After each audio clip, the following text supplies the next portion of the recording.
Eu gostaria de fazer a próxima pergunta pensando no texto de João, capítulo 6. A partir do versículo 40 de João, capítulo 6, o Senhor disse algo que parece vir ao encontro até do que o irmão falou agora há pouco. De fato, a vontade de meu Pai é que todo homem que vir o Filho e nele crer tenha a vida eterna e eu o restaurei no último dia. Deus tem essa vontade, Ele deseja que todo mundo... Ele não quer ninguém no inferno, no sentido de vontade e desejo. Ele não tem prazer na morte do perverso, mas nós cremos que Ele, mesmo assim, predestinou aqueles que iam ser salvos. Por quê? Porque na sequência, os judeus reagem a essa declaração de Jesus, diz o verso 41.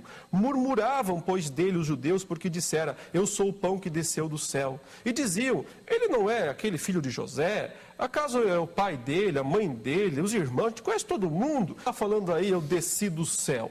E aí vem esse versículo aqui, o 44, quando Jesus, após dizer para eles, olha, não murmurem entre vocês. E ele dá essa declaração no verso 44. Ninguém pode vir a mim, isso Jesus está falando, se o Pai que me enviou não o trouxer. Usa uma palavra aqui que até é forte, né? Outras traduções até usa como arrastar. Mas a gente tem que entender o sentido. Ninguém está falando que o Senhor vai amarrar uma corda e puxar. É aquele atrair amoroso dele, é a graça irresistível que nós defendemos. Enfim, ele fala, ninguém pode vir a mim se o Pai que me enviou não o trouxer e eu o ressuscitarei no último dia.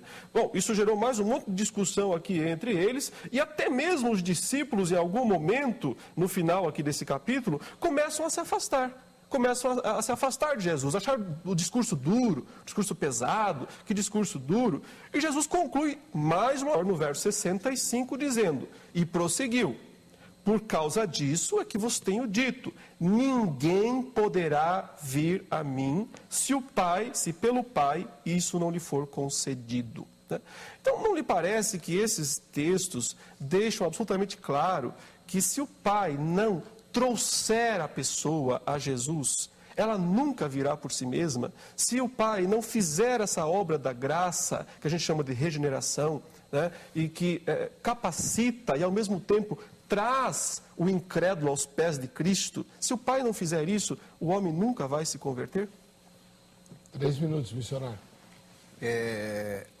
Esse texto, ele normalmente é utilizado nesse sentido da graça irresistível, mas é de concordância das maiores autoridades no grego, que o termo ali, que o irmão está traduzindo como arrastar, ele tem um sentido de chamar, de alguma coisa que é como se algo se levantasse no meio de uma tempestade, olha, aqui há uma possibilidade de salvação, um porto seguro, há uma boia aqui.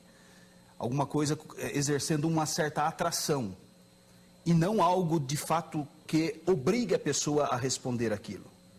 Então, para ser bastante honesto com o termo grego, a palavra grega que aparece aí nesse versículo 44, ele não dá essa conotação de algo indefinitivo que Deus esteja fazendo. Mas que algo que Deus exerce, é Deus que inicia a relação de aproximação com o homem. Eu repetidamente disse aqui que o homem não tem como reagir, de vir ao encontro de Deus, por suas próprias forças, né? É preciso a luz do evangelho, né? Então eu acho que esse próprio entendimento da palavra grega, no sentido de chamar apenas, e nem todo mundo que você chama te responde. Nem todo mundo que você exerce uma atração, você conquista. E já responde por si só o versículo. O caso de Judas, o caso de Esaú. Se a Bíblia chama Esaú Judas e filho da perdição, não chama Esaú. E fala que Esaú não encontrou lugar de bênção por uma outra questão. Chama ele de profano, fornicário, alguém que profanava, um sacrílego, né? A pessoa que torna impura coisas santas, numa referência à primogenitura, aquela história dele com seu irmão Jacó, e diz que ele chorou muito buscando a bênção, mas não achou lugar de arrependimento no coração dele. Ou seja, e o interessante é que a palavra ali, arrependimento, é metamelanoi, que é apenas tristeza. Aquilo que Paulo fala aos Coríntios, dizendo que a tristeza de Deus opera a salvação, e diz que a tristeza do mundo opera a condenação, a morte. Então, o que você percebe, e os termos gregos são bem aplicados nesse sentido. Quando fala de Judas se arrependendo, é metamelanoi, que é essa tristeza que não tem a conotação do termo grego metanoi, que é voltar-se, dar marcha ré, recobrar a consciência, né, a convicção do pecado.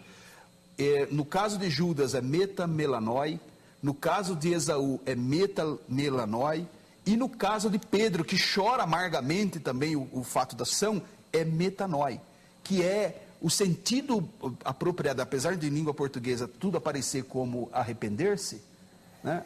Arrependimento, o termo arrependimento, mas há essa conotação de diferença. Então, o que acontece com Judas? Ele se arrepende no sentido de ficar triste porque o seu plano não foi bem sucedido. Porque, e esse tipo de arrependimento não gera salvação, não gera regeneração. Esaú também se arrepende, não no sentido que Pedro se arrepende, que nós somos convidados ao arrependimento nas pregações de Jesus, dos apóstolos.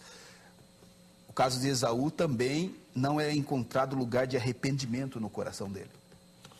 Bom, o reverendo Leandro vai ter 3 minutos mais um para comentar. Com relação ao termo grego, quando Jesus diz se o Pai não o trouxer, aí eu vou precisar discordar realmente da interpretação do irmão. Até estou aqui com o dicionário de teologia do Novo Testamento, do Kittel, que é o melhor do mundo, não é a melhor tradução. Puxar, arrancar, puxar por um poder, arrastar, impelir. Essas são as traduções principais para o verbo eukio, né? Que é se o Pai não o trouxer. Então, não é um mero chamado, não é uma mera possibilidade de ninguém vem a mim se o Pai não o trouxer. Isso é uma coisa bem definitiva.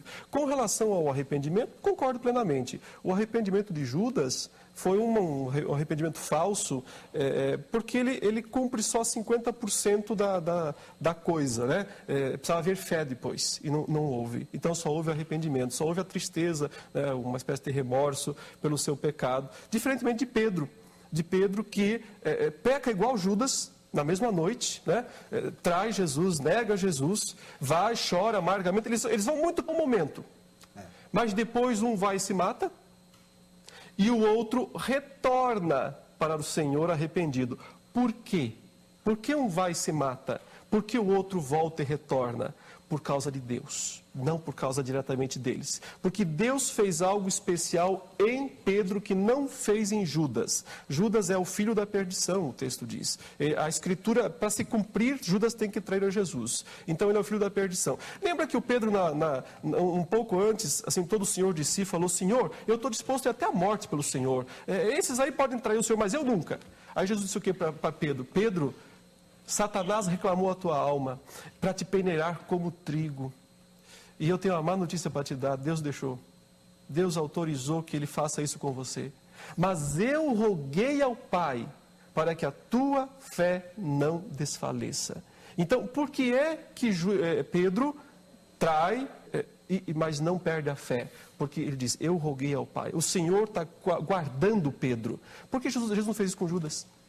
Se Jesus tivesse falado a mesma coisa para Judas: olha, a coisa está feia para o teu lado, mas eu vou insistir com Deus para que a tua fé... Não faz isso com Judas, mas faz isso com Pedro. Então, a soberania de Deus determinou que Pedro fosse salvo. A soberania de Deus não determinou que Judas fosse salvo. Pedro se arrependeu e voltou. Judas não se arrependeu, ou se arrependeu parcialmente, não teve fé, foi e se matou. Ele é responsável pela ação dele, eu não quero negar isso. Muito bem.